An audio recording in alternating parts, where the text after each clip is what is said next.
Salve a tutti, voglio oggi rispondere a una domanda che in tanti di voi mi fanno. Ma il Banca X funziona ancora nel 2023? La mia risposta è ovviamente sì. Prima di tutto, le cose semplici sono quelle che funzionano bene. Non dovete farvi prendere da quello che leggete in giro, dicono, via dicendo. Le cose più semplici sono quelle che funzionano bene. Il Banca X funziona, ha sempre funzionato e sempre funzionerà.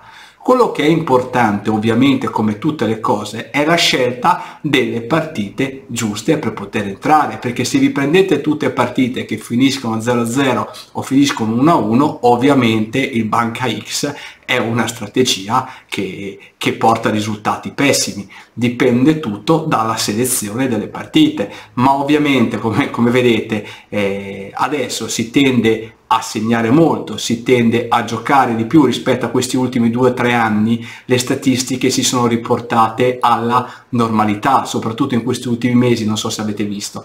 Quindi il Banca X o l'Hide Draw funziona ed è sempre funzionato. Quello che è importante, ripeto, è la scelta delle partite giuste.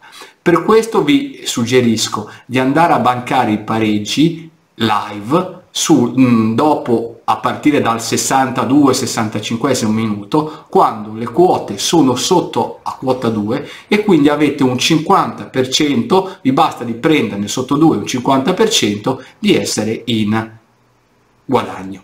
Io poi vi suggerisco un'altra cosa, almeno come faccio io in genere non vado mai a bancare l'X, vado, se siamo sullo 0-0, a bancare l'under 0,5, se siamo sull'1-1 a bancare l'under 2,5, che poi è la stessa cosa del puntare.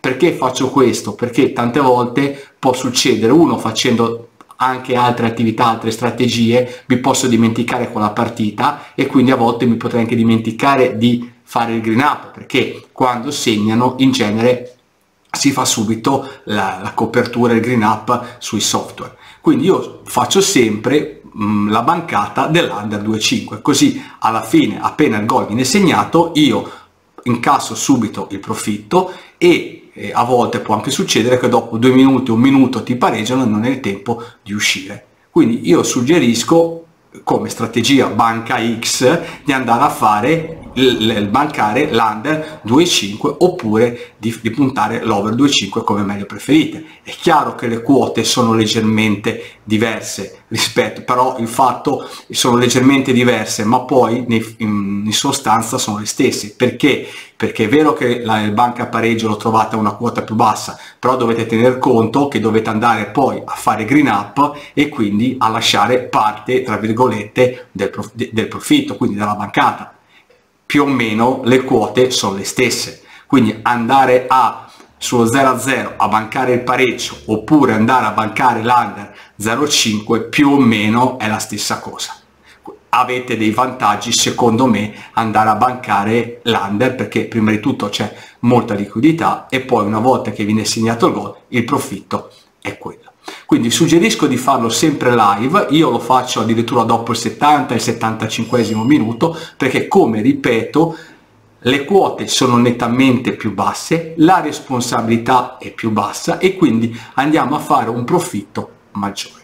Poi spiegherò una interessantissima tecnica in uno dei prossimi video, come bancare il pareggio, eventualmente anche pre-match, e vi farò vedere delle cose interessanti. Per esempio, adesso vi faccio vedere per esempio 2 risultati che abbiamo ottenuto con il Banca X, tanto per farvi capire cosa si può fare. Adesso vi faccio subito vedere. Per esempio, questa è una strategia che abbiamo fatto automatica, il Hide Draw. Guardate, dal 22 al 7 si sono fatti 21 partite e abbiamo avuto circa un 66% di success rate. E come vi ho detto, si entra sempre dopo, quindi è una situazione molto importante. Guardate qui per esempio, vedete, questa è arrivata al 76esimo minuto, quindi ampiamente sotto quota 2, questa al 59esimo, io ripeto, entro dopo, questa hanno segnato dopo, me la ricordo, questa qui hanno fatto 0-0, si sono sbagliati il rigore all'80esimo, è successo mi sembra domenica se non dico male, e vabbè, e poi tutto il resto, come vedete qua ci stanno i risultati. Quindi una strategia come questa del Banca X, che ha circa un 66% di risultati positivi, direi che va bene. L'importante, ripeto, è la scelta delle partite. Perché? Perché la scelta delle partite è fondamentale. È vero che andare a bancare, per esempio, l'under, se siamo 1-0 o 0-1, l'under 1,5 può essere meglio del Banca X, perché se siamo sul risultato di 0-0 o di 1-1, le due squadre comunque hanno un punto e potrebbero non giocare per andare a fare un gol come sul risultato di 1-0, 0-1, 2-1 o 1-2, che sono risultati molto buoni per andare a bancare. Io ripeto, potete bancare i risultati, ma sempre sotto quota 2, sempre live e sempre sotto quota 2, così avete il 50%, se ne prendete almeno il 50% siete in profitto. Quindi è vero che andare a bancare i risultati con una differenza di un gol dal punto di vista probabilistico è migliore, però dipende sempre dalla scelta delle partite, anche perché una squadra forte che pareggia con una squadra più debole 0-0, 1-1 negli ultimi 10 minuti, 15 minuti, ecco, quella è una situazione molto molto interessante da poter fare. Quindi il Banca X funziona sempre, è sempre funzionato e sempre funzionerà. L'importante, ripeto sempre, è la scelta delle partite che andate a fare, perché lì sta il valore.